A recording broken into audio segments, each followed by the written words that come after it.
6 سالہ فلسطینی بچی ہند رجب کی المناک موت غزہ میں اسرائیلی فوج کی کارروائی کے دوران پیش آئی۔ جنوری 2024 کو ہند اپنے خاندان کے ساتھ غزہ شہر کے تل الہوا علاقے سے محفوظ مقام کی طرف جا رہی تھی جب ان کی گاڑی اسرائیلی ٹینکوں کی فائرنگ کی زد میں آ گئی۔ اس حملے میں ہند کے تمام رشتہ دار جاں بحق ہو گئے، لیکن ہند اور اس کی 15 سالہ کزن لایان ابتدائی طور پر زندہ بچ گئی۔ ہند نے فلسطینی ہلال احمر سوسائٹی کو فون کر کے مدد کی درخواست کی۔ فون کال کے دوران پس منظر میں گولیوں کی آوازیں سنی گئیں اور لایان کی چیخوں کے بعد کال منقطع ہو گئی۔ بعد میں ہند نے دوبارہ کال کی اور بتایا کہ لایان کو گولی مار دی گئی ہے۔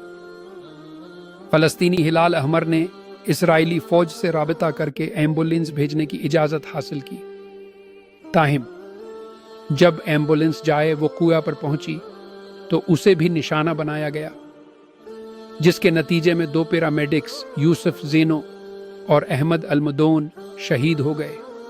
12 دن بعد ہند رجب، اس کے خاندان کے دیگر افراد اور ایمبولینس کے عاملے کی لاشیں تل الہوا کے علاقے سے برآمد ہوئیں۔